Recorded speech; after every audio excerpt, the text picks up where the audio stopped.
Bueno, pues nada, como decía antes, bienvenidos a todos y a todas, de verdad, a este segundo encuentro de Yo me quedo hablando. Hoy nos quedamos en casa, como todas estas jornadas, y nos quedamos hablando con Clara y con Nuria. Clara y Nuria sabéis que tienen una larga trayectoria ya en Páginas de Espuma. Clara lleva los 20 años que tiene Páginas de Espuma, nos lleva acompañando no solo con su escritura y su amistad, sino lo digo desde un punto de vista, lo sabe ella, muy personal, y aquí no solo habla el editor, sino como formación de un tipo, de una mirada sobre el mundo, y creo que si todo lo que está ocurriendo nos va a enseñar algo es a mirar el mundo, y Clara lleva 20 años enseñándome a mirar el mundo, y creo que hoy voy a aprender un poquito más, porque hace 2 días ya estuvimos planteando un poco la conversación, y la verdad es que hay temas maravillosos de los que se va a hablar. Yo tengo apuntados muchos de los que avanzamos, pero estoy seguro que van a surgir muchos más. Y Nuria lleva un poquito menos, pero con Nuria lo sabe ella, ha sido un auténtico flechazo también. Llevamos haciendo cosas por todo su libro, en distintas ciudades, en distintos momentos, y es una alegría tener a Nuria, porque siempre en los momentos, y ella lo sabe, que hemos tenido difíciles, hemos estado el uno y el otro para apoyarnos, no solo como escritora y editor, sino también como amigos. Y digo también este preámbulo porque es algo necesario. Y poco más, que sepáis que la actividad se está grabando, que luego se colgará en nuestro canal de YouTube para quien quiera volver a verla o la quiera ver por primera vez. En estos momentos hay un aforo grande, o sea que no va a haber problemas de espacio para que estéis todos viendo y escuchando, y por el chat podéis ir haciendo las preguntas cuando queráis. Preguntas, sugerencias, cualquier tema que saquéis, lo vamos a ir recogiendo, y la actividad durará en una primera parte hasta las 8. Haremos un descanso de unos minutos para aplaudir a nuestros esenciales, y no solo son los sanitarios, sino todo el mundo que está peleando por salir de esta situación, y luego recogeremos las preguntas, y Nuria y Clara las contestarán. Nuria y Clara me han dicho que van a estar el jueves y el viernes santo hablando, o sea que tienen tema para mucho rato. Así que nada, Clara, con el agua al lado, con el vino blanco, lo que tengas, te doy la palabra para que empecéis a hablar, y cualquier cosa me tenéis aquí a vuestro lado. Gracias de verdad por participar, es un absoluto placer. Bueno, gracias Juan por la presentación tan cariñosa. A Nuria es un gusto verla. Yo siempre digo, Nuria y yo nos encontramos, ella es del Extraradio y yo soy del Centro, y de esto vamos a hablar también, de qué se ha convertido en Extraradio y qué se ha convertido en Centro. Y nos encontramos, y yo siempre le digo que vive demasiado lejos, y ahora, bueno, así estamos todos, ¿no?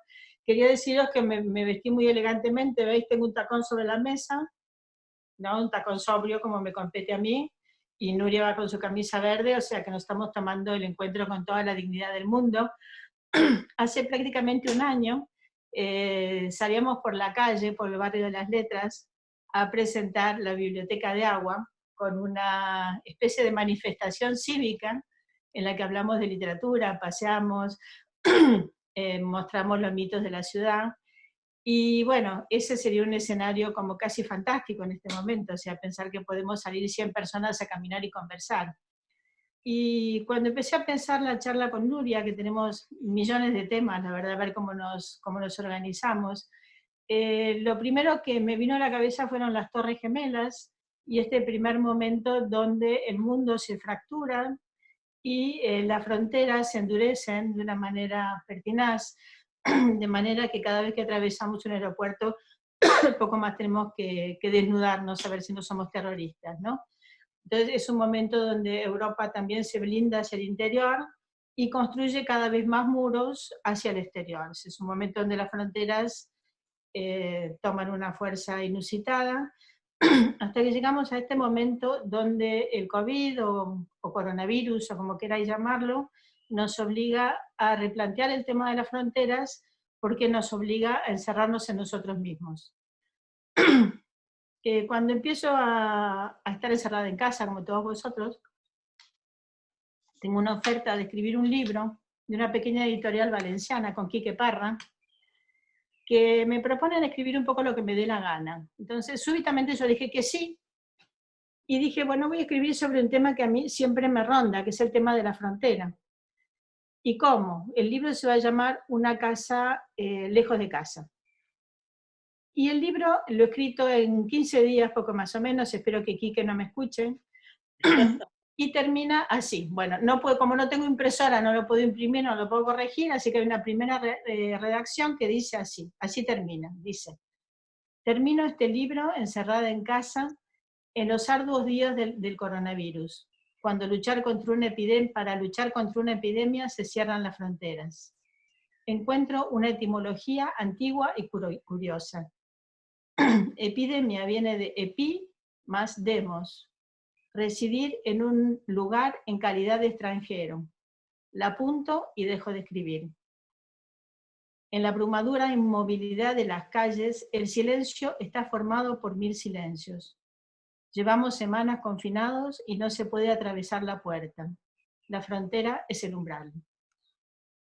Me gustaría también traer esta idea sobre la frontera y sobre la enfermedad, el pensamiento de Susan Sontag, en un libro que os recomiendo mucho, que aclara mucho lo que nos pasa en estos días, que se llama La enfermedad como metáfora. Susan Sontag habla de cómo las enfermedades que padecemos, las distintas pestes que ha vivido la humanidad, tienen que ver con nuestra visión de nosotros mismos también. O sea, cómo las definimos, cómo las contamos, al margen de la enfermedad objetivamente, tienen que ver con eso, con cómo las definimos, cómo las contamos. La idea de la extranjería ligada con la enfermedad, pensar que, por ejemplo, la sífilis, los ingleses la llamaban la enfermedad francesa, los franceses la llamaban el mal napolitano, los napolitanos decían que venía de América, y los americanos que la habían traído de Europa. Está la gripe española, está el COVID chino. Entonces, bueno, uno de los primeros elementos que me parece interesante es que hay algo paranoico en este tipo de enfermedades que incluye al extranjero y al virus como agentes externos y peligrosos.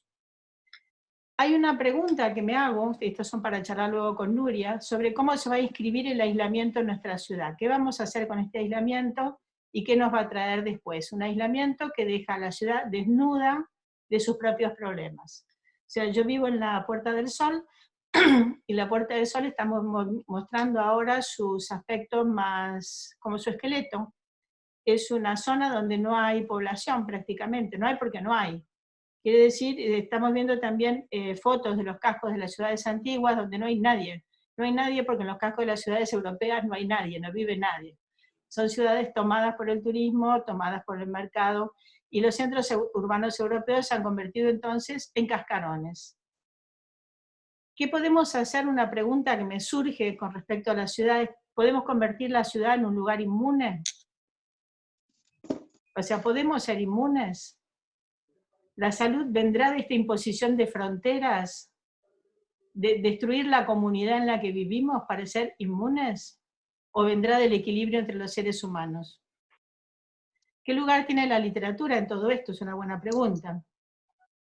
Para mí la solución sería, adelante una solución posible, imaginar la resistencia cultural que nos ha ayudado siempre a avanzar. Y traigo un verso de John Donne, grandísimo poeta, que dice: ningún hombre es una isla. Me gustaría también pensar que la literatura ya ha pensado todo esto. Es típico, la literatura anticipa el tiempo. Y cuando hablaba de los zombies y de Gran Hermano, estaba de alguna forma hablando de lo que nos pasaba. Esta sería mi pequeña introducción al tema, y ya no me acuerdo, Nuria, si dijimos que yo iba a leer lo tuyo ahora. Sí, eso dijiste, Sí, claro. Eso dije. Entonces, yo he elegido del libro de Nuria, que es un libro que me encanta, 8 centímetros. Bueno, varias ideas. La primera idea es el título, Nuria. O sea, el libro plantea qué distancia separa el dolor de la felicidad. Yo creo que el tema no puede ser más actual. O sea, ¿a qué distancia estamos a salvo? ¿Qué distancia nos separa del otro y qué distancia separa el dolor de la felicidad? Y después dice, ¿qué esperamos de la literatura? Que indague, que ilumine, que nos duela. Entonces, si me lo permitís, voy a leer un fragmento de uno de los cuentos de este libro, que es un libro profundamente espacial, donde habla del espacio como bajada al infierno, de un cuento que se llama La palabra de Dios es extendida. Dice así: la primera vez que mi prima ingresó en la unidad de trasplante de médula ósea del Hospital Gregorio Marañón, había un gitano. Los médicos se referían a esa planta como la UTMO. Mi prima, según su humor, la llamaba el Zulo o la Butchinger, nombre de una conocida clínica de belleza Marbellí para estrellas de televisión. Para todos los demás, Celia estaba en aislamiento. Las habitaciones donde permanecían encerrados los enfermos formaban una U. Para evitar infecciones, solo se permitía la entrada de un visitante por cuarto. Las puertas estaban en la parte interna de la U, un espacio cerrado y caliente al que era preciso acceder con calzas, mascarilla y una bata verde, áspera como la piel quebradiza de mi prima, tras los agresivos tratamientos de la quimioterapia y la radioterapia. Delante de cada puerta había un dispensador de gel para desinfectarse las manos, una caja con guantes de látex, el último requisito antes de pasar finalmente al cuarto de Celia. Mi madre, que acudía todas las tardes al hospital, entraba siempre en el cuarto. Nosotras, las primas, nos dirigíamos al pasillo que rodeaba la U cuando la acompañábamos los fines de semana. Cada habitación tenía una ventana que daba a ese corredor, una abertura cuadrada con doble cristal que parecía ahumado cuando en el interior no estaba iluminado. Celia estaba al final del pasillo, en el extremo más lejano de la U. Mientras avanzábamos hacia su ventana, mirábamos de reojo los demás cuartos. Los enfermos yacían en sus camas con la vista perdida, igual que esas ballenas que se quedan varadas en la playa, tumbadas de lado, con un ojo asustado y perplejo abierto al cielo. Horas después, cuando nos íbamos, seguían igual. Yo creo que es una descripción de una frontera, de una enfermedad de este nivel, o sea, es como que la literatura, lo que escribiste hubiera anticipado en cierta medida lo que nos iba a tocar después, ¿no? Bueno, te contesto, Clara. Yo quiero saludar también a todos. Quiero darle las gracias, como siempre, a Juan, que es nuestro genio familiar casi, el que hace posible siempre estos encuentros y además es el guerrillero jefe de la lucha que es siempre la literatura, el campo de la literatura, esta guerra de guerrillas, de trincheras. Solamente le voy a comentar una cosa clara, ya veréis, hemos sacado muchos temas, es verdad, para intentar intentar que no se pierdan por lo menos gran parte de los temas que hemos pensado. Voy a coger uno de los temas que me indica ahora Clara. A continuación os voy diciendo. Voy a responder primero a lo que me dice Clara. Siempre me ha asombrado de Clara, yo siento una grandísima admiración por Clara, eso lo digo ya desde el principio.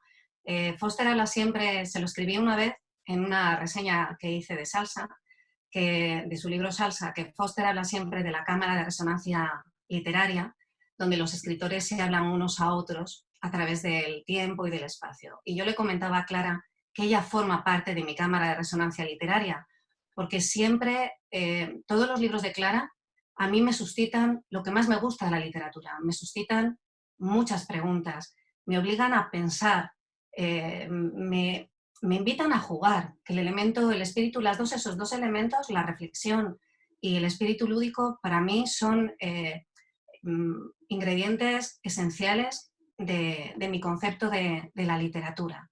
Curiosamente, cuando Clara dijo que iba a leer me comentó que iba a leer este cuento de 8 centímetros, habíamos pensado primero otro, pero cuando Clara dijo y volví a releerlo, pensé, joder, qué ojo clínico tiene siempre Clara. Yo había olvidado realmente el comienzo del cuento.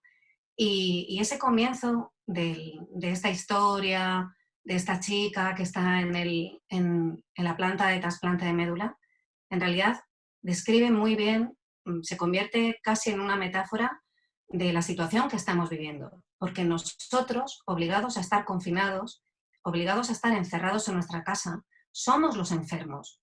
Es decir, nosotros somos aquellos que estamos siendo observados a través de los cristales de nuestras ventanas.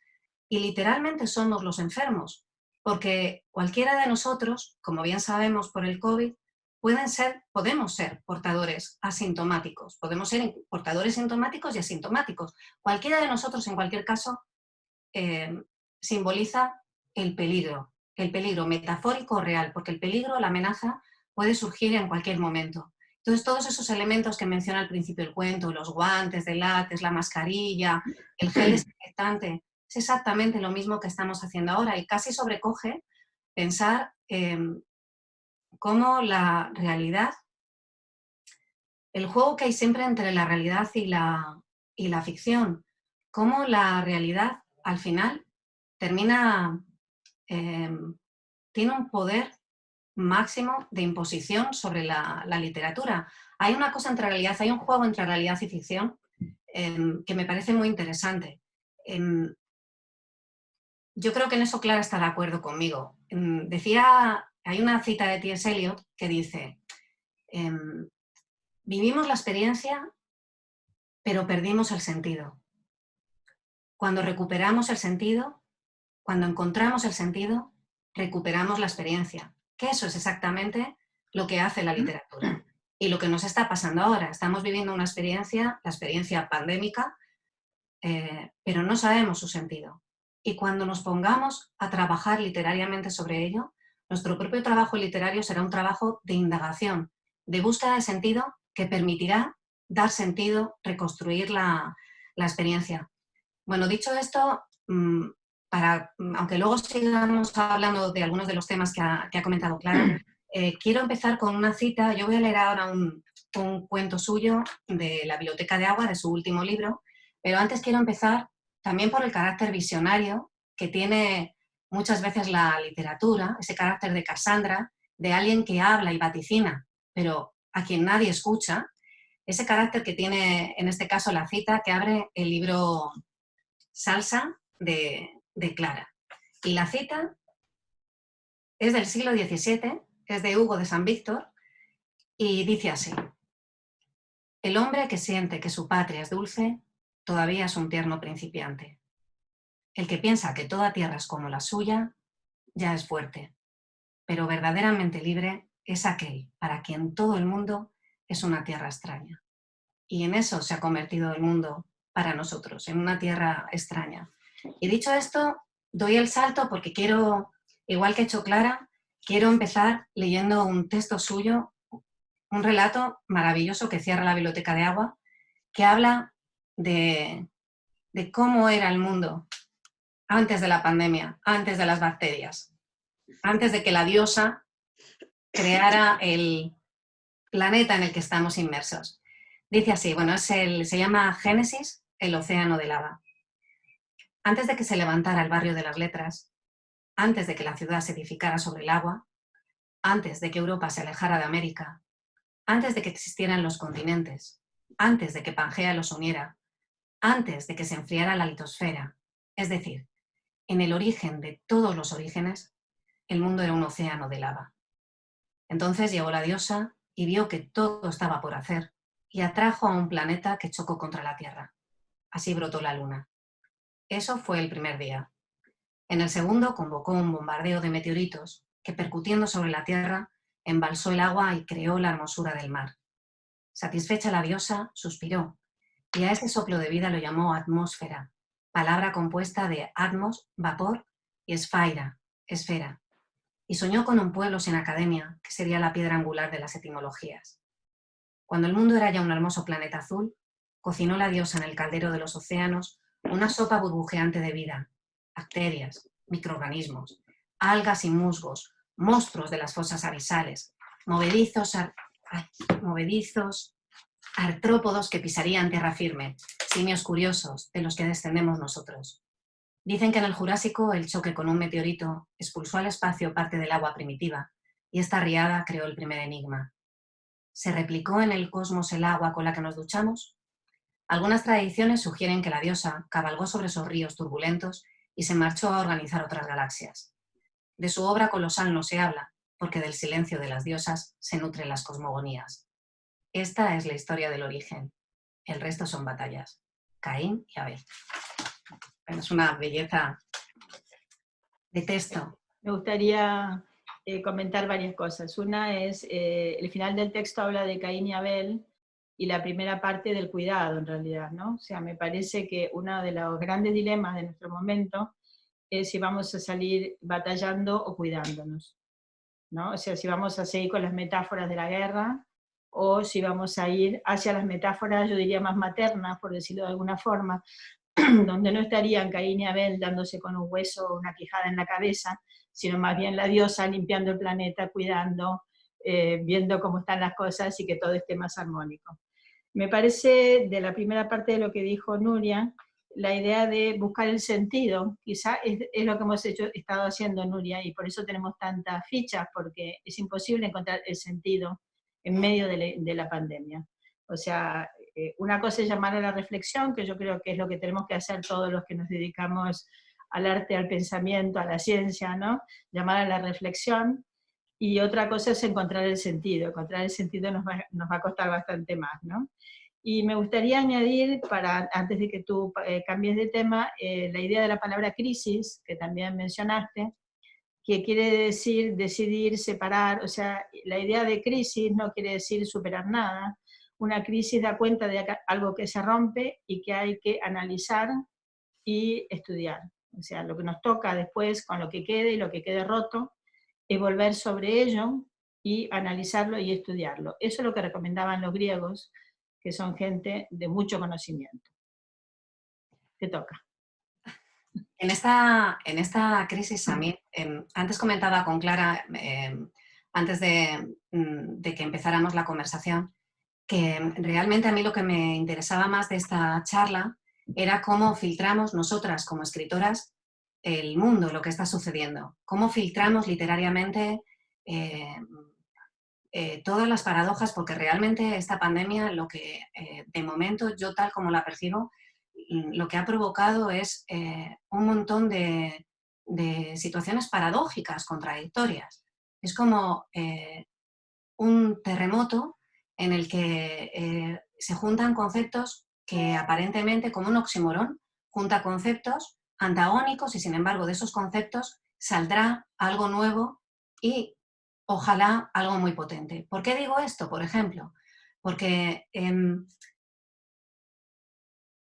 esto el confinamiento nos ha obligado a la inmovilidad, a estar retenidos en casa, parados. La ciudad está vacía, el movimiento ha cesado y sin embargo en esa inmovilidad todo se está moviendo. El suelo se está moviendo bajo nuestros pies, nuestros planes inmediatos y a medio plazo están temblando y probablemente se van a derrumbar. El concepto que tenemos del mundo e incluso de nuestro propio papel está también en pleno movimiento sísmico, con necesidad de reorganizarse cuando de nuevo podamos poner los pies sobre el suelo. ¿Qué conceptos contradictorios son movilidad e inmovilidad que aquí se juntan? Conceptos contradictorios son, por ejemplo, antes Clara mencionabas este concepto que se utiliza en política y han reproducido muchos periodistas, el discurso, os he perdido, bueno, os veo ahí, el discurso bélico, este discurso bélico, y sin embargo, al mismo tiempo, esta omnipresencia doméstica. Es decir, ahora se han juntado al mismo tiempo se han juntado dentro de lo que el ámbito doméstico ha sido siempre por antonomasia el ámbito femenino, el ámbito del cuidado, el ámbito donde pasaban la mayor parte del tiempo, desarrollaban su trabajo las mujeres. El ámbito público era el ámbito masculino, el ámbito agresivo, el ámbito de la conquista.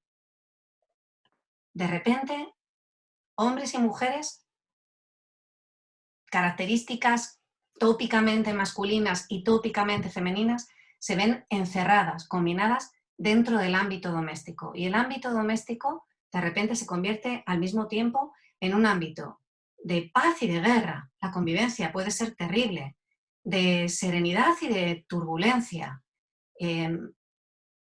de cordura e insania, de libertad y de prisión. Creo que todo eso, que ahora mismo, precisamente por ese movimiento sísmico que ha puesto la pandemia en marcha, está ahora mismo como burbujas, está todo en el aire, está chocando unas cosas con la otra, creando mucho desasosiego, y creo que cuando pase el tiempo, la literatura lo filtrará. Bueno, creo que la literatura servirá de filtro, porque yo soy de la opinión de que la literatura no cuenta los hechos, sino que narra más bien sus efectos. La literatura lo filtrará y veremos cuál es el resultado, cuáles son los resultados, cuál será los síntomas de este estrés postraumático que claramente va a surgir, va a aparecer. A mí me gustaría, vamos enganchando un tema con otro, Nuria habló del oxímoron. Yo creo que cada época y cada texto, diría también, está marcado por una figura de la retórica, o sea, básicamente por una figura de la retórica, o sea, el oxímoron es una, y pensándolo así, a mí me sirve mucho pensar un texto desde un punto de vista retórico, y también me sirve mucho pensar una situación. A veces una situación es una metáfora, es una condicional, digamos, ¿no? Pensaba también cuál sería la figura retórica de este momento, ¿no? Y para mí es la antítesis, un poco ligando con lo que tú estás diciendo, ¿no? Entonces fui haciendo una lista de las antítesis que a mí se me presentan como los desafíos que van a venir o que tenemos ya en puerta, ¿no? Los desafíos que tenemos que estar pensando. El primero para mí sería entre comunidad e inmunidad. O sea, cómo se construye una comunidad inmune si es que esto es posible. Pensando que munus viene del latín, quiere decir la obligación recíproca entre los seres humanos. O sea, munus es lo que nos une. Podemos ser inmunes, tenemos que ser inmunes, pero ¿cómo? ¿Cómo lo vamos a hacer? Teniendo en cuenta que la inmunidad completa es imposible si queremos vivir en sociedad. Se estaba pensando también que para construir un teléfono móvil hace falta que 7 países se pongan de acuerdo. Entonces, ¿cómo vamos a construir una inmunidad cerrando las fronteras, abriendo las fronteras? La segunda contraposición sería, lógicamente, frontera contra globalización. Vamos a cerrarnos en lugares cada vez más pequeños, cuando la casa ya no alcance nos encerraremos en el baño, o vamos a abrir. Derivado de esto, entre individualismo, que sería una de las posturas, nos defendemos, o fraternidad. Tenemos que solucionar en común. Entre vigilancia autoritaria o responsabilidad ciudadana. O sea, nos tienen que obligar a hacer las cosas. Yo tengo ahora, por ejemplo, una Airbnb que se están saltando las normas, otra vez, ¿no? Se saltan las normas, o va a haber una responsabilidad ciudadana. O sea, vamos a ser capaces de ser responsables de lo que hay que hacerlo. Entre, evidentemente, el capitalismo desenfrenado y la solidaridad global. Vamos a ser solidarios con los países o vamos a poner fronteras al virus. Cosa bastante curiosa, ¿no? Como se pone una frontera a un virus. Una cosa es que se necesite confinamiento y otra cosa es ponerle una frontera a un virus. Entre el neoliberalismo económico salvaje o una cultura del cuidado, lo que estábamos hablando antes, ¿no? Entre la libertad individual, o sea, tengo derecho a salir a la calle, ¿por qué no?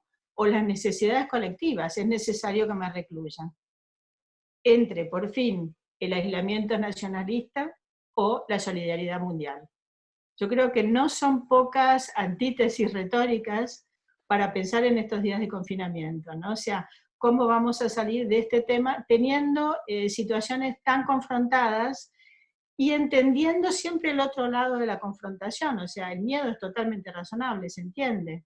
El miedo lleva al confinamiento, lleva a la vigilancia, lleva a la libertad individual, pero es lógico, es bueno. ¿Y cuál es la parte nuestra como escritores? Claro, bueno, yo lanzaría, has sacado varias veces el tema de la frontera de una forma global, de una forma geopolítica, y creo que el tema de la frontera no solamente se limita a la geopolítica, creo que el tema de la frontera, cuando aparece el miedo que ha suscitado algo invisible, cuanto menos se ve el peligro, más terror provoca. La frontera se ha retrotraído de una forma increíble hasta nosotros mismos, pero ya no es, la frontera es la propia piel, es una frontera epidérmica, porque precisamente porque estamos en una situación tan extraña, pensad por un momento que efectivamente sabemos que las ciudades están vacías, pero ¿quién ve? ¿Quién pasea por esas ciudades vacías? Uno tiene, desde nuestras ventanas tenemos una visión muy limitada. Si nos pusiéramos a fantasear, podríamos incluso imaginar que las ciudades no están vacías, que están llenas, que estamos siendo objetos de un experimento y en determinados barrios nos han obligado a confinarnos. A la gente, sí, imagínate esto que hacían, que quieren hacer ahora con los ordenadores, han cogido grupos de gente relacionados y han conseguido, para que no se rompa la cadena, que esos grupos de gente no rompan la ficción y estábamos encerrados. Puedes fantasear mil cosas, porque la realidad es que no estamos viendo nada de lo que pasa, porque estamos encerrados en casa, no estamos viendo más que lo que nos ofrecen las pantallas. Y la pantalla siempre supone una distorsión, o por lo menos es una puerta a la fantasía, a la ficción. Pero el tema donde quiero llegar es el tema del miedo. El miedo, el miedo crea, para mí no hay miedo mayor que el miedo que uno se provoca a sí mismo. El hecho de que cuando estás en una situación de la que no controlas nada, no tienes ninguna referencia, es la primera vez que sucede, no sabes cuál es el futuro. Una situación que metafóricamente nos ha metido en casa, ha limitado nuestro horizonte a las cuatro paredes, pero es una metáfora porque nos ha limitado el futuro. No tenemos más futuro que estas cuatro paredes en las que estamos encerrados. No sabemos qué vendrá después. No sabemos cómo va a ser eso. Nos ha robado el futuro. El presente en el que estamos inmersos ahora es de una materialidad física abrumadora. Y estar inmerso en esa situación hace que uno no sepa cómo, convierte a uno en un desconocido para sí mismo. Hace que no sepa cómo va a reaccionar. Hace que de repente vea con sorpresa cuando descubre que los vecinos que eran probos ciudadanos, de repente se convierten en gente agresiva que insulta por los balcones a los que ve paseando. Delatores que llama a la policía también porque piensa que alguien ha infringido las leyes. No sabes ni siquiera, primero te sorprende el otro, pero no sabes cuál sería tu propia reacción, porque no sabes, esto es nuevo, no sabes efectivamente cuál es el límite entre el deber y la libertad, porque no sabes nada, estás en pleno territorio de ciencia ficción, en pleno territorio desconocido. Y yo creo que este miedo se hace todavía mayor porque subraya nuestra fragilidad como seres humanos, porque es algo que en la vida normal ocultamos bajo una actividad frenética, pero el hecho de vernos obligados a parar y de vernos encerrados y de vernos piel con la muerte, como se llama tu libro, La muerte juega a los dados, no saber si la partida de dados, el dado va a caer apuntando a ti, si tú llevas el número que va a salir en la cara del dado, te hace sentir infinitamente frágil y por tanto infinitamente temeroso.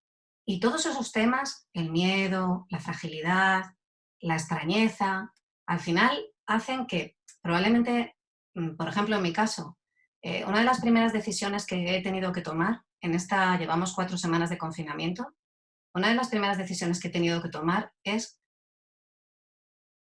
optar si yo iba a domesticar la normalidad, convertirla en mi nueva normalidad o aceptar la normalidad con toda su pesada carga de eso, de miedo, de fragilidad, de extrañeza, de dudas, de incertidumbre.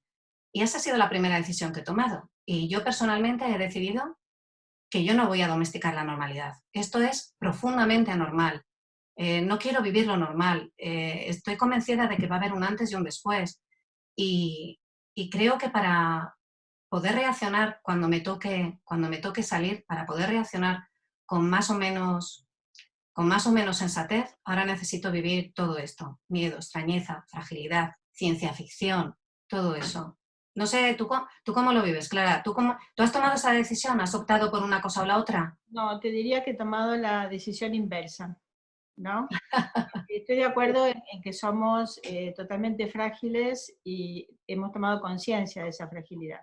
Al tener tiempo estaba pensando como en la novela esta de, ahora no me acuerdo ni de la novela ni del nombre, En un mundo feliz, donde los europeos, podríamos decir, porque esto es algo que los europeos viven así también, no se vive igual en Bolivia, no se vive igual en África, ¿no? Tenemos que pensar que estamos sintiendo los efectos de la pandemia desde el lado del hombre blanco, clase media, en líneas generales europeo, ¿no? Se Sí. dice de las calles, yo cuando me asomo a mi balcón en la Puerta del Sol, lo que veo son mendigos. Hay otra ciudad que se está moviendo dentro de la ciudad y que Sí, antes... ahora hablamos de eso. Estamos viendo muchas capas de la ciudad, ¿no? Sí. Yo he tomado la decisión, por carácter también, de sacar lo mejor del momento. O sea, entendiendo que el momento es peor, sacar lo mejor. Y es mi segunda epidemia, además. O sea, a mí se me había olvidado totalmente, charlando con Juan cuando preparábamos esto. Yo tengo un cuento que se llama La peste, ¿no? Y la peste sucede en 1900, no voy a decir cuánto, porque entonces se nota mucho mi edad, hace muchísimos años, en Buenos Aires, en la epidemia de poliomielitis. Yo es la segunda epidemia que vivo, y a mí me encerraron también. O sea, pienso en mi nieto que está encerrado ahora. O sea, qué diferente para los niños estar encerrados. Entonces me gustaría leer 2 líneas de este cuento La peste, que yo no me acordaba que había escrito, y que es esencial en este libro, En la muerte juega los dados, es el cuento central.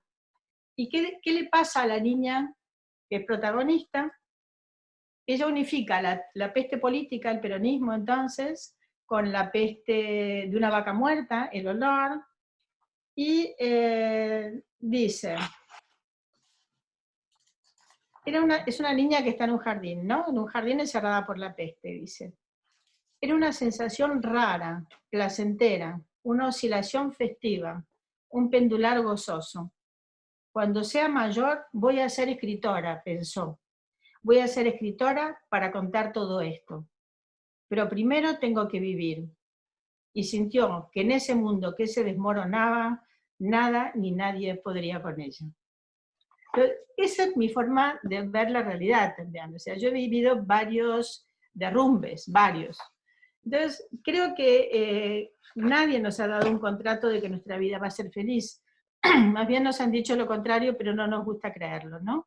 Entonces, las pandemias y las crisis y las guerras son momentos de rotura donde hay que repensar y repensarnos como personas y repensar la cultura y repensar si elegimos bien, si esos son los afectos, o como un señor que me parece una historia cómica maravillosa, un señor que meten preso el otro día porque va por la calle y dice, por favor, métanme preso porque yo con mi madre no puedo seguir viviendo.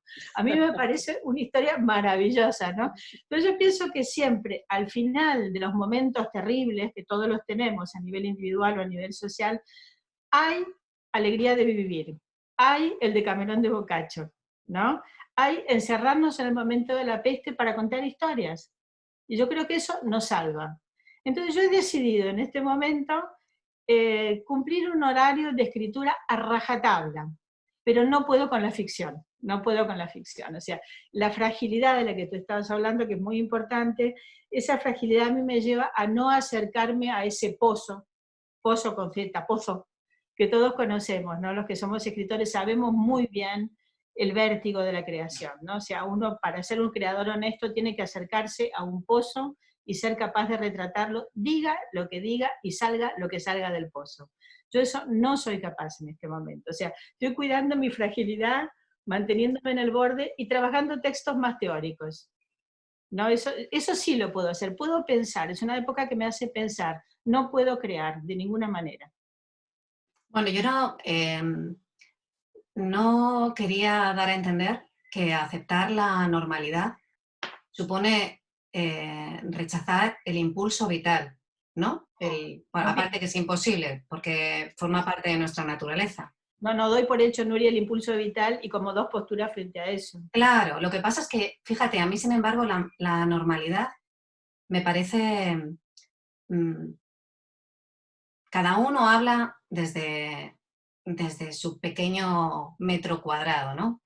Pero para mí la normalidad me parece muy rica y y la posibilidad efectivamente de experimentar algo tan extraño y ver cómo se reacciona, para mí son semillas futuras. No sé qué va a salir de ahí, pero son semillas para el futuro. Yo quería enlazar con una cosa, Clara, porque ha salido varias veces. Ha salido varias veces el tema de la periferia y del centro. Y creo que lo comentábamos también.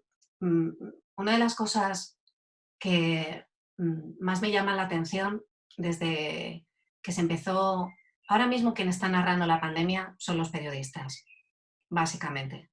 Entonces, una de las cosas que más me llamó la atención es que en todos los relatos periodísticos y políticos realmente solamente reflejaban el centro de las ciudades, un concepto de ciudad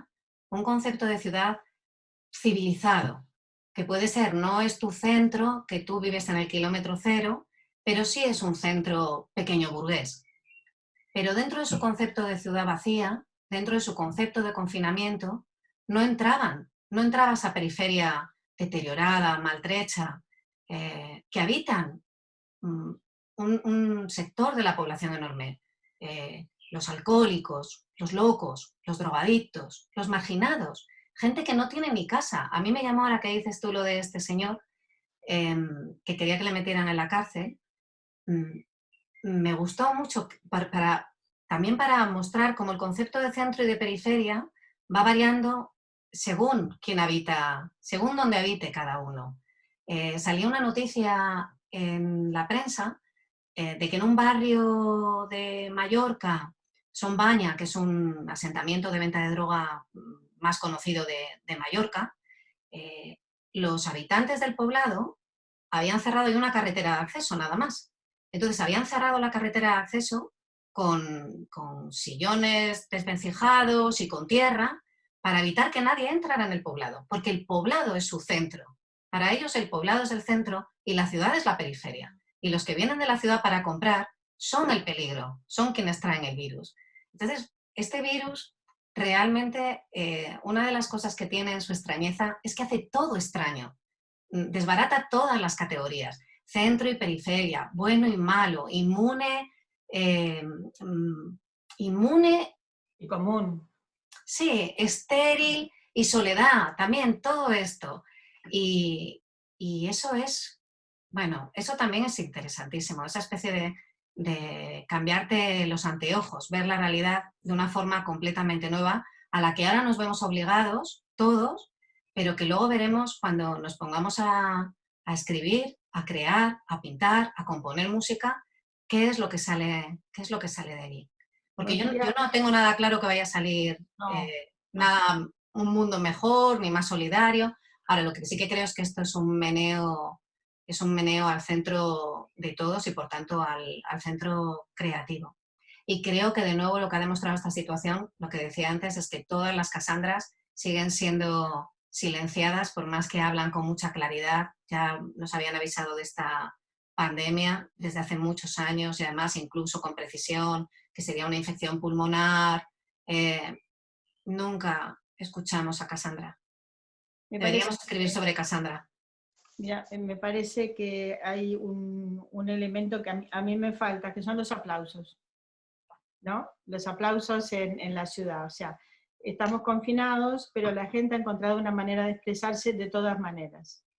Es una manera de expresarse lógica y absurda a la vez, porque es lógico que estemos aplaudiendo, que es una forma de mostrar el apoyo y el dolor al mismo tiempo. Es lógico que estemos aplaudiendo, pero es absurdo que estemos aplaudiendo. No se puede convertir a la gente en héroes. La gente lo que tiene que ser son trabajadores cuidados, protegidos. Un médico no debe ser un héroe, un médico debe ser un profesional protegido por el Estado, ¿no? Y también me gustaría marcar cómo se han tratado de manejar otro tipo de propuestas, desde propuestas directamente políticas, y no han funcionado. No, lo que sí ha funcionado es el deseo de la gente de expresar el apoyo hacia algo que lo merece, pero no debería merecerlo. Eso por un lado. Y por otro lado, también están los gruñidos y las posturas fanfarronas. Me parece que eso sigue estando dentro del contexto de lo social, y que es algo con lo que tenemos que trabajar, ¿no? O sea, tenemos que decidirnos en dónde estamos, en qué momento y qué podemos hacer, ¿no? Yo creo que es el momento de la reflexión y que lo peor que nos puede pasar es que salgamos igual que estábamos. Sí. ¿No? Eso me parece lo peor de todo, ¿no? O sea, para mí mi fantasía terrorífica es que todos estos muertos, toda esta situación, todo este dolor, todo este encierro, no ver cómo empieza a hablar mi nieto, todas estas cosas, ¿no? Todas las cosas que nos pasan a todos, además, todas estas cosas carezcan de sentido porque de pronto hay un sistema que lo aplana todo, que fue lo que pasó con las Torres Gemelas. O sea, en vez de entender que debíamos unirnos, lo que hicimos fue separarnos 10 veces más, ¿no? Y ahí vuelvo a ver el papel de la cultura, ¿no? El papel vehicular de la cultura entre posturas distintas y entre posturas no partidarias, no necesariamente partidarias, sino como una convocatoria al sentido común. El sentido común que hace que dentro de un rato salgamos a aplaudir, sentido común, no es más que eso. Yo quiero comentar una cosa, no sé si antes de salir a aplaudir, que ya queda poquito. Queda todavía, queda todavía. Hay algo... ha habido epidemias a lo largo de la historia, pero algo absolutamente inédito en esta es que no hay huida.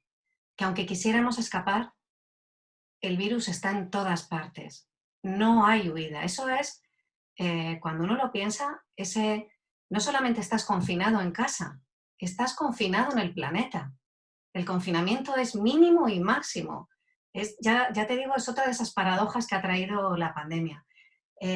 Yo quería comentar en el papel de la cultura, que a mí también me parece esencial, y me gustaría que por una vez, yo, en fin, precisamente estoy segura de que todos los que estáis ahí con nosotros ahora compartiendo este rato, sabéis perfectamente que no ha habido campaña electoral en la que se haya mencionado la cultura. Cada vez que ha habido una campaña electoral, en los discursos de los candidatos, siempre se ha echado de menos que hablaran de la cultura, que hablaran de la literatura. Nunca. Siempre es como una especie de broche que se ponen en la chaqueta, pero nunca existe un movimiento real de comprensión de su valor, de lo que significa y de que efectivamente sin cultura no hay sociedad, que no hay más que barbarie. Y en ese sentido, bueno, eso lo hablábamos hace unos días entre los tres. Creo que cuando el virus haya sido controlado, la mayor parte de la gente tendrá que rápidamente ponerse a trabajar para sobrevivir, porque toda la realidad le vendrá encima, los rotos económicos, la carestía, la precariedad. Y esto, aunque no quieran, será una anécdota. Y sin embargo, la memoria de esto corresponde a los creadores. Es a nosotros a quienes corresponde dejar memoria, como han hecho siempre los creadores, dejar constancia de qué pasó, cómo sucedió y qué rastro dejó a su paso. Y yo eso sí que lo siento como una responsabilidad ética nuestra. Sí, mira, yo siempre que pasa algo horrible, me vuelvo a la historia de la literatura, ¿no? Digo, a ver qué nos dice la literatura de todo esto, ¿no? Porque es la memoria escrita de la humanidad. O sea, más que la historia muchas veces toma partido, ¿no? La literatura es un señor que le sale de su hígado escribir algo, y si ese algo dice algo a la humanidad, ese algo permanecerá. Y recuerdo a los antiguos en la Ilíada, por ejemplo, la Ilíada empieza con una peste, ¿no? La peste pensada como un castigo que se podía organizar, o la lepra, ¿no? Como un castigo apropiado y justo, también, que también se supera como idea. La peste negra, alrededor del 1300, pensemos en la peste negra porque creo que hay bastante analogía con lo que nos pasa. Muy poco después se inventa la imprenta. Entonces estamos en un mundo muy parecido. La peste negra hace que mueran 48 millones de personas, se dice rápido, ¿no? Impresionante. 1.300, 48 millones de personas. Aparece la imprenta y se puede divulgar lo que pasó. Lo que nos está pasando a nosotros, que el efecto es mundial.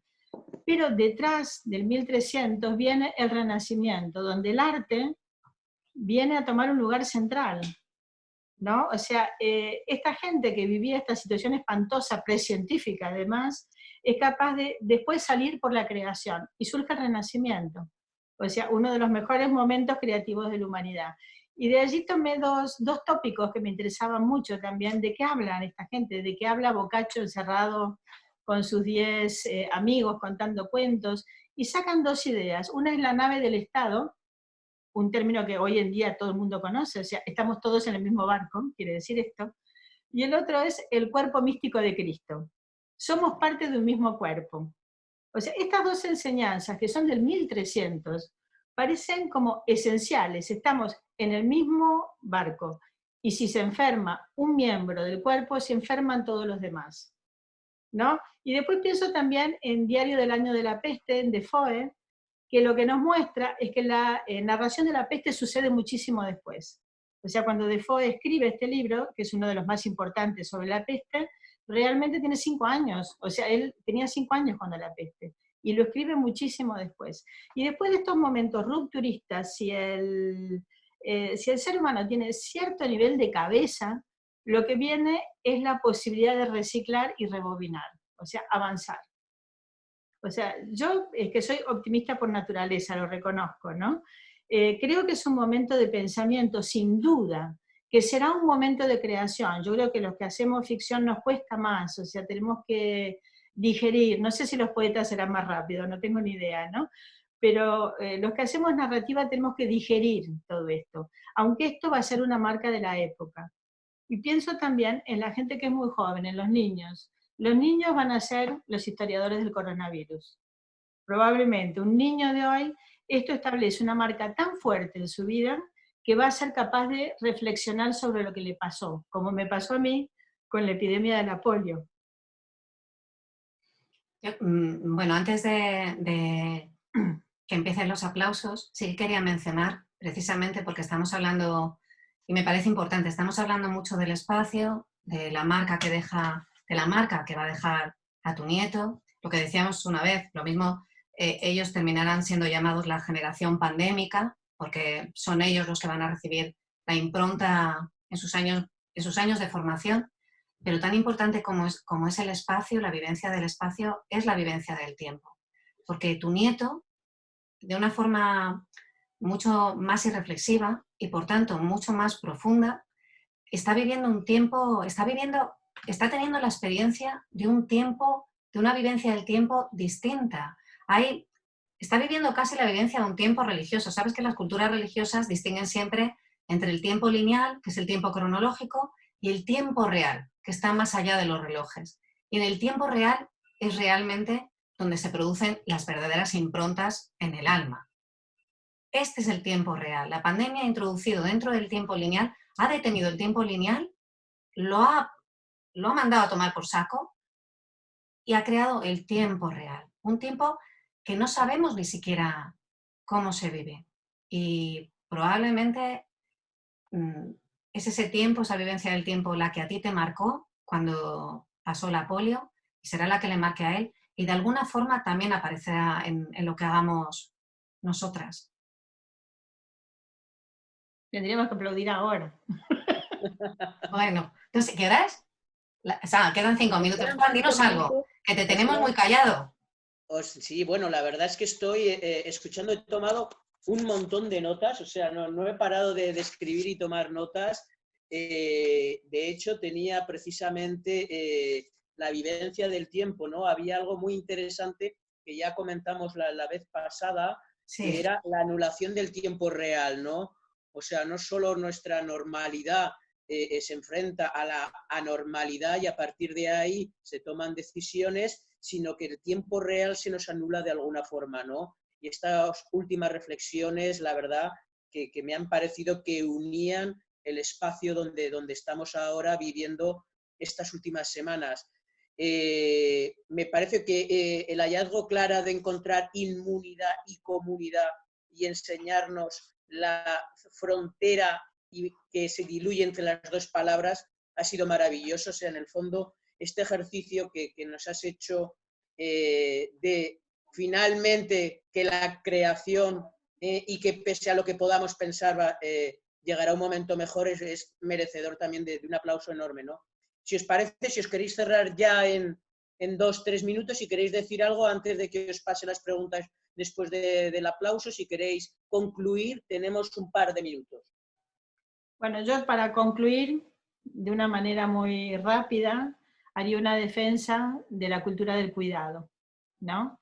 Que creo que es una cultura relacionada con la cultura misma, y que quizá cuando salgamos de esto aprendamos a cuidar lo que es la investigación, lo que es la cultura, lo que son todos estos elementos que las últimas políticas realmente han denostado, han tirado para atrás, no han ayudado, se han reído, ¿no? ¿Dónde quedan aquellos comentarios sobre el buenismo? Me pregunto, ¿no? ¿Son buenistas los médicos? ¿Son buenistas? ¿No? O sea, todas estas reflexiones son lo que hemos oído en el último tiempo y lo que ahora somos capaces de pensar. Yo me gustaría invitaros en general, invitarme a mí misma también, a una reflexión profunda y a una metáfora sobre lo que nos está pasando, ¿no? Que seamos capaces de llevarlo a un relato y reflexionar sobre él. Bueno, yo comparto todo lo que ha dicho Clara y quiero añadir, porque creo que lo hemos tocado muy por encima y me parece que tiene una importancia esencial, el hecho de que el confinamiento nos ha obligado a separarnos de una forma radical de la naturaleza. La naturaleza es aquello ahora que está fuera de nuestras casas, y ver, además justo ahora que nos ha pillado a nosotros en primavera, en el momento en el que está impresionante, las lluvias, todo está florecido, los árboles con las hojas nuevas, esa belleza, los pájaros, el plantearnos realmente el efecto de nuestro efecto dañino sobre la naturaleza y la necesidad de establecer un nuevo pacto con el mundo en el que vivimos, con el planeta. Creo que es muy importante. Estupendo. Me quedo con estas últimas palabras. En el encuentro pasado, Andrés Neumann dijo que una pandemia no se elige, sino que se eligen las circunstancias contra las que se enfrenta una pandemia. Y creo que eso, desde luego, lo hemos aprendido ahora. Si os parece bien, son las 8. Sí, vamos a salir. Un aplauso y volvemos en 2-3 minutos. Bien.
Sí, sí, la van a filtrar además.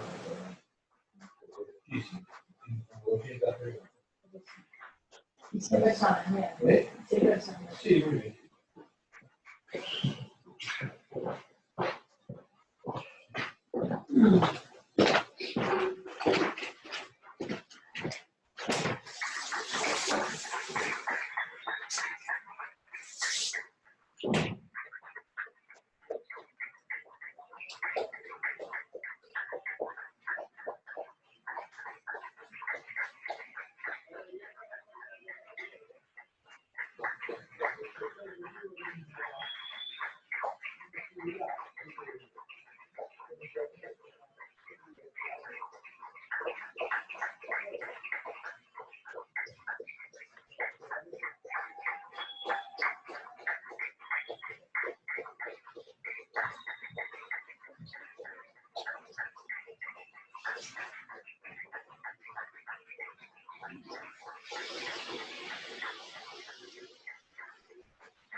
Ya estamos por aquí. Ya estoy, yo también. ¿Habéis aplaudido todos los que no nos oís? ¿Habéis aplaudido? Mira, las palmas rojas. Las palmas rojas, sí, dice Elena. Maravilloso, maravilloso. Clara está aplaudiendo mucho. Nunca es mucho.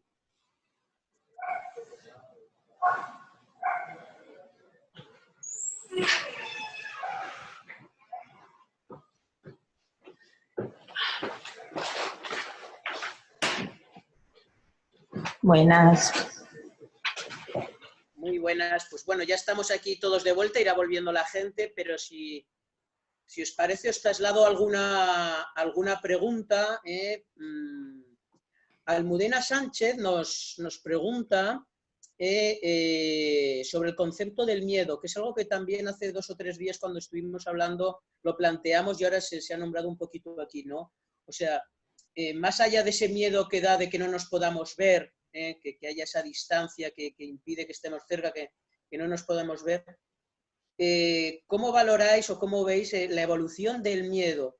¿Creéis que puede crearse una literatura sobre el miedo? O sea, el miedo como un eje, entrando también dentro de esa idea que proclamaba Clara de que sobre todo esto primero habrá que reflexionar y posiblemente luego crear, ¿no? Como has dicho antes. Hay una pregunta además que puede estar relacionada, y yo creo que esto sí que asusta, da miedo, porque dice Maite Bobadilla, dice, ¿no os asusta sobre todo la reacción de la ultraderecha que vive esta situación como una oportunidad? O sea, el miedo a la propia pandemia y el miedo colateral que se crea a partir de reacciones temibles o de situaciones de absoluto desprecio ante lo que está pasando, ¿no? ¿Qué opináis de todo esto? Bueno, yo creo que el miedo es la respiración de la pandemia, claramente, que precisamente está alimentado porque en esta pandemia, en esta situación, no vemos nada. No vemos a los heridos, no vemos las ciudades vacías, lo vemos todo por la televisión, por la pantalla, pero como decía antes, la pantalla tiene siempre un elemento ficcionador, Sí. de distancia, irreal. Pero el hecho de que no lo veamos y pensemos que está ahí, que sepamos que está ahí, hace que sea mucho más terrible. Y creo que el miedo, que creo que tiene relación con la pregunta de la ultraderecha, el miedo es el motor básico de todos los regímenes totalitarios. Por miedo se impone el recorte de las libertades, por miedo la gente acepta con mansedumbre que sus libertades y sus derechos sean recortados y creo que hay que tener un cuidado exquisito precisamente porque la situación en la que vivimos ha obligado a declarar el estado de alarma y se están tomando decisiones que son cuestionadas. Yo creo que es importantísimo tener un cuidado enorme con cada una de las decisiones que se estén tomando, que sean discutidas en el Congreso, que sean discutidas con todos los agentes sociales y que no se tomen nunca de forma unilateral, aunque el gobierno en esta cuestión, en este momento sea un gobierno socialista, creo que las decisiones no se pueden tomar nunca de forma unilateral. Y respecto a la ultraderecha es siempre temible. Pero el hecho de que haya un control democrático permite poner riendas al monstruo. Veremos. Bueno, yo lo contestaría desde el punto de vista literario. Yo creo que la situación actual lo que hace es terminar con la literatura de miedo, ¿no? Porque el miedo se ha convertido en algo no ficticio, en algo absolutamente real, ¿no? Está en la calle, uno sale en la Puerta del Sol y un aspecto, ¿cómo deciros?, de novela de anticipación siniestra, ¿no? O sea, yo no podría ver ahora una historia donde la gente sale con mascarillas y se vuelven los viejos, porque diría, esto es la realidad, ¿no? Entonces me parece que la ficción ha cambiado un poco de lugar. Y en cuanto a lo que yo llamo gruñidos y posturas fanfarranas, claro que son peligrosas, ¿no?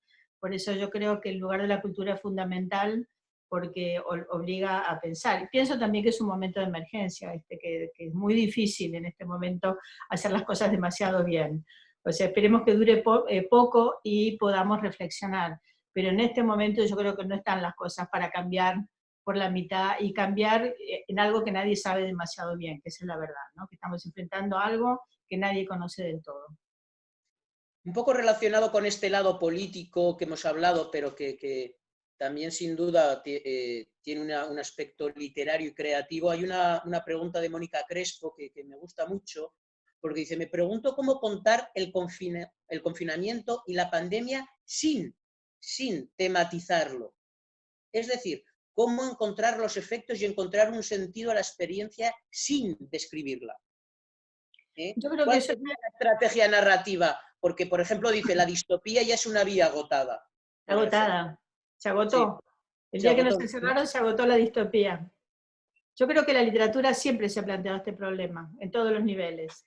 O sea, se tematizan las cosas o se llevan a la estructura, ¿no? Yo creo que una de las soluciones es llevar los temas a la estructura o al lenguaje mismo, ¿no? O sea, no tematizar directamente. A mí cuando se tematiza directamente me parece en general que la obra literaria pierde.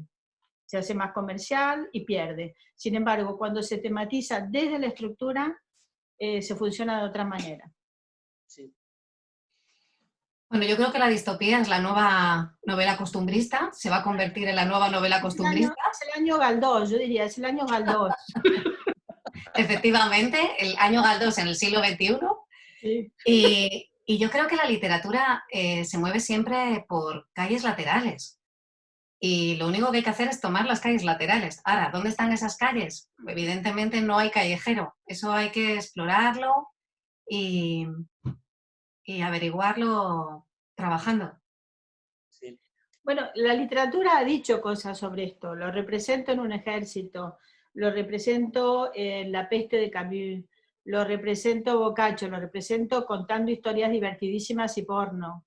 O sea, la literatura siempre ha evitado irse de cabeza contra los temas, ¿no? O sea, en general, ¿cuál es el gran valor de la obra literaria? Que no es histórica, que es literaria, Claro. ¿no? Claro. Se basa en que son palabras y estructuras. Y el uso del espacio, el uso del tiempo, el uso de tantas cosas va a determinar que hablemos de la pandemia sin hablar directamente de la pandemia. Yo creo que para hablar directamente de la pandemia están los médicos, están los periodistas, están los historiadores, pero no es nuestro objetivo como escritores. Al margen de que haya gente que lo haga si quieren, ¿no? Pero no es nuestro objetivo. Estamos hablando mucho sobre creación, sobre escritura. Silvia Valls propone algo que también es muy importante. En el encuentro primero se hablaba de la biblioteca como refugio y por lo tanto de la lectura. Igual que la ficción parece que en estos momentos, y me ha pasado con varios de los escritores y las escritoras de Páginas de Espuma, donde la ficción ha quedado en un camino sin salida, está atascada. Pero ¿qué pasa con la lectura? O sea, ¿podéis seguir leyendo ficción? ¿O es un momento más de leer también ensayo? En este presente tan incierto, ¿qué estáis leyendo? ¿Cómo se puede leer? O si se puede buscar en la lectura un aislamiento del aislamiento, que es una idea que también propuso Neumann en el primer encuentro. Mira lo que estoy leyendo. Maravilloso, Clara, maravilloso. Sí, a mí lo que me interesa es como leer temas colaterales, también porque estoy dando los talleres en directo, por internet. Entonces, la gente me está mandando los textos, estoy leyendo muchos textos de autores del taller, digamos. Sí. Y con eso ya tengo cumplida la parte de ficción. Estoy leyendo bastante ensayo, sí, la necesidad de entender. Pero también he repasado, por ejemplo, La peste de Camus, me interesó mucho. He vuelto a ver La peste en la literatura. O sea, lo que no estoy es para sumergirme en un autor y profundizar. Para eso no, en este momento no. Para mí la lectura, al principio, durante casi 3 semanas, yo he sido incapaz de escribir, pero también de leer. Leer algo ajeno. Curiosamente me impuse como disciplina, como la pandemia me ha pillado en plena promoción de mi última novela, De todo arde, me puse como disciplina precisamente para mantenerla viva, el leer todos los días un extracto, que leo siempre una página y luego lo subo a Facebook y a Twitter. Y curiosamente, yo nunca leo, una vez que he escrito un libro, yo jamás lo releo. Para mí se ha acabado, es el pasado. Puedo hablar sobre él, pero no lo releo. Y volver a la novela, curiosamente, está siendo muy interesante, pero fundamentalmente porque me está haciendo reflexionar mucho sobre lo que significa la lectura, lo que significa el pacto que se establece entre el que lee y el que escucha, la vuelta a la experiencia literaria originaria, que era una experiencia oral, de oralidad, el placer de la lectura como reescritura, la lectura como redescubrimiento. Y a través de esas lecturas yo he vuelto a leer de nuevo, he vuelto a leer y a mí me pilláis, mirad, leyendo este libro. Las poetas de la antigüedad, desde Safo. Me gustaría comentar lo que dijo Nuria. O sea, nosotros estamos en el taller viendo el Satiricón, que es un texto prácticamente oral. Sí. También, ¿no? Quizá estemos volviendo al origen del cuento, que consistía en juntarse y conjurar el miedo mediante una historia, ¿no? Y la veo a Nuria todos los días, cada día con una camisa más bonita, leyendo, me da una envidia loca, ¿no? Leyendo fragmentos de su libro, que es un libro que os recomiendo, Todo arde, es una novela muy, muy interesante, sobre todo sobre lo que nos pasa también. La veo a Nuria leyendo y digo, pero qué resistencia, qué maravilla, ¿no? Cómo simplemente el hecho de encontrármela en Facebook todos los días leyendo parte de una novela es un acto de resistencia, pero muy valiente, me parece, ¿no? Porque hay que enfrentarse a uno mismo, a la cámara, a la insistencia, a que te hagan caso o no te hagan caso. Es como decir, seguimos acá, ¿no? Esto es lo nuestro es contar. Seguiremos contando, se va a caer el mundo, seguiremos contando, ¿no? Sí. A mí me parece, Nuria, te felicito, como un acto de rebeldía y de entusiasmo precioso. La verdad es que no es fácil todos los días, porque el estado de ánimo es variable, hay días que estoy mejor, hay días que estoy peor, pero es verdad que la obligación de leer, bueno, que me lo he impuesto como una disciplina, como una obligación, y esa obligación, en realidad lo que, primero que me ayuda a seguir el resto del día, le da un sentido al encierro, y luego es como reanudar el pacto con lo que es la literatura. El placer que para mí ha sido siempre escuchar, que me leyeran. Para mí siempre me he pasado la vida piando por estar en la cama y que alguien me leyera. Y bueno, ahora soy yo la que lee, pero es ese pacto, de nuevo, reavivado con lo que es la literatura, con lo que es la vida que está en los libros y que es la vida de verdad. Había una pregunta, pero creo que es un poco que la habéis ido contestando a lo largo de la charla, pero sobre todo me quedo un poco con lo que decís, ¿no? Que vamos a seguir contando historias, ¿no? Porque María Jove decía, quizá todo esto sea un despertar, ¿eh? ¿Y qué hacemos cuando despertemos, ¿no? Otra de vivir, pero creo que precisamente si todo este despertar lo que nos va a procurar es un reflexionar, como se decía, y en el otro extremo seguir contando historias, habrá que buscar una nueva forma de vivir o habrá que rescatar la esencia y esos avisos que había en la tribu y ponerlos en práctica. Y en el fondo no se trata tanto de cambiar de forma de vivir, sino vivir y punto. ¿Cómo lo veis? Mira, quizá no te estoy contestando para nada, ¿no? Pero me venía a la cabeza quizá hay una respuesta ya en La peste de Camus, donde dice, la humanidad va a festejar, pero la epidemia va a seguir escondida para aparecer en cualquier otro momento, ¿no? Eso es una visión pesimista, pero también muy realista. Y la otra reflexión sería que al día siguiente a mí me gustaría empezar con, había una vez, hace muchos, pero muchos años, una epidemia que metió a la gente en su casa. Y ahí cada uno contará su propio relato. Me gustaría, Juan, aunque no sea una pregunta, una de las cosas que comentábamos los tres cuando planteamos la charla que hemos tenido hoy, que estamos teniendo, era, que tampoco lo hemos mencionado, era el humor. Sí, ahora os lo iba a decir porque Conchi González hacía pregunta precisamente, creo que era ella, no, era Carmen, perdón, era Carmen que decía, ¿no os parece que para narrar todo lo que está pasando habría que recurrir al humor? O sea, Claro, que... yo quería comentar, bueno, tanto Clara como yo nos gusta mucho el humor y aparece el humor en lo que escribimos. Y de las cosas, hay un humor grotesco en esta situación cuando uno lo imagina de una realidad muy de estar por casa en zapatillas. Pero yo me planteaba, bueno, cuando salgamos, bueno, efectivamente habrá este miedo, pero qué curioso será encontrarte con gente y saludarse con el codo. Eso, el otro día tuve que ir a comprar algo que necesitábamos para casa y me decía el vendedor, oye, esto de saludarse con el codo mola, es muy rapero. Y yo pensé, imagínate en el futuro, me encantará ver cuando aparezcan los reyes en la televisión, en cualquier acto, y en lugar de la gente de hacer el besamanos, le den los codos. Eso es buenísimo. Y yo creo que ese tipo de surrealismo, de situaciones grotescas que se plantearán o no se plantearán, son esa especie como de hoyo de presión, de pequeñas salidas de presión a través de la válvula que permitirán reírnos, porque estoy segura de que va a haber muchas, bueno, ya está viendo, muchas cosas grotescas. Mira, en mi barrio, los fines de semana especialmente, cuando pone la gente los aplausos, luego a veces uno pone Resistiré, luego coge el otro y pone una copla, luego viene el que pone el himno, y al final, normalmente los fines de semana se crea entre los vecinos una especie de disputa de ¡fuera!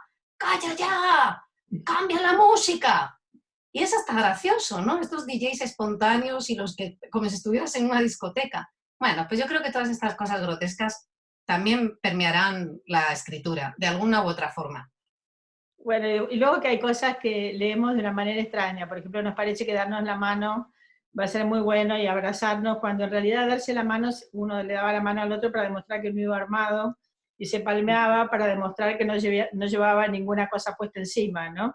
Entonces, que quizá también nuestros saludos estaban cargados de una agresividad que ya no éramos capaces de ver, porque pasa el tiempo.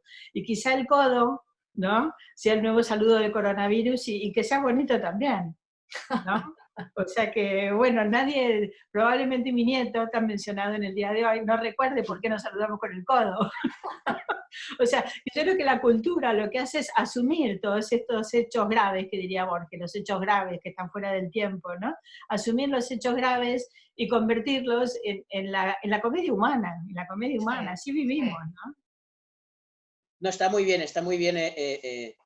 estos elementos de humor, ¿no?, que habéis introducido, porque en el fondo es como esas ventanas donde parcialmente vemos ahora la vida, como abrirlas totalmente, ¿no?, con esa mirada.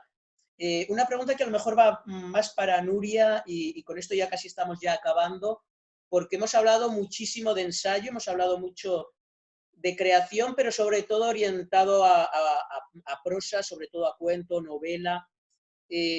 La poesía, Nuria. Teresa Guzmán, ¿no?, que es una gran poeta. La pregunta es de ella. Claro. ¿Cómo se puede afrontar una poesía a partir de esta situación, ¿no? Creo que este es un escenario muy propicio para la poesía, porque hay un silencio, la poesía se mueve siempre en un ámbito de silencio, en el silencio que dejan las palabras, en el eco que dejan las palabras, en la cámara de resonancia. Y eso ahora mismo, ese silencio sí existe, ya está. Entonces sí creo que es un momento bueno para la poesía.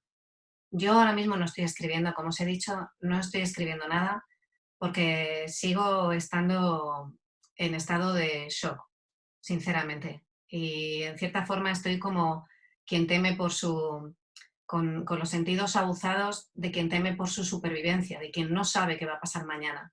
Y eso me para mucho creativamente. No sé, veremos a ver qué pasa, pero sí creo que es un momento bueno curiosamente, para dos cosas tan opuestas como es la crónica y la poesía. Algo tan preciso y algo, sin embargo, que se mueve mucho más en el mundo de la sugerencia. Pero he hecho mucho en falta la naturaleza, Juan. Yo creo también para escribir, por lo menos para mí, yo para escribir poesía necesito necesito no ser prisionera y yo me siento prisionera. Yo necesito salir, pasear, oler y ahora no lo tengo. No, lo entiendo perfectamente, sí, no, o sea, además, varios escritores con los que estoy en contacto, independientemente de género, si se puede hablar de género a estas alturas, sienten absolutamente lo mismo. Parece como que siempre, antes de que pasara todo esto, mis escritores siempre buscaban el tiempo para la escritura. O sea, había que comprar tiempo, necesitaba aislamiento para escribir, necesito un tiempo donde no haya promociones, no haya movimientos, y ahora que se precipita esta situación, curiosamente no podemos, y en el fondo no era tanto el aislamiento, sino lo que nos rodea para poder crear, ¿no? Y que la vida sea permeable, es lo que nos falta ahora a día de hoy. Pero me quedo con vuestro humor, con la reflexión de verdad, porque habéis ido mucho más allá de la literatura. Creo que son precisamente estas conversaciones lo que yo buscaba con este encuentro. O sea, creo que lo que habéis dicho hoy tendrá muchísimo, muchísimo valor dentro de unos meses, dentro de unos años. O sea, cuando haya que buscar cómo no solo se está escribiendo dentro de unos años, sino lo que los creadores ya estaban manifestando en el momento, me parece que este ha sido un testimonio absolutamente maravilloso y os lo agradezco mucho. Y con esto ya acabamos. Si queréis decir algo más, pues yo desde luego y todo el mundo abriremos cuando acabe el micrófono y os daremos un aplauso muy grande. Bueno, yo quiero agradecer a la gente que estuvo con nosotros y ver que también el texto quiere decir tejido y la red también es un tejido que permite que nos encontremos, que debatamos y posiblemente si siguiéramos confinados un año, cosa que Dios no lo permita, estaríamos escribiendo ficción también. O sea, creo que también cuando nos vayamos acomodando podremos sacar cosas más creativas que ahora están como echadas para atrás por el miedo. Bueno, yo quiero dar las gracias a Juan, a Clara y luego a todos los que habéis estado ahí. Espero que os cuidéis, que estemos todos vosotros, vuestra gente querida, que estén todos bien, que salgamos de esta sanos y espero que nos podamos encontrar para estrechar los codos y aún mejor las copas de vino y los vasos de cerveza en las calles. Exacto. Pues nada, si os parece bien, queridos, abrimos todos el micrófono y les damos un aplauso. En vez de hacer lo que tenía que hacer, que era mandar un poema a una persona y poner a 20 del texto de la convocatoria, no. Gracias. Me ha contestado él, o sea que supongo que ninguno de los 20, o sea que nadie me va a contestar. Un beso muy grande. Me has contestado tú y él. ¿Qué se llamaba antes? El teléfono suena...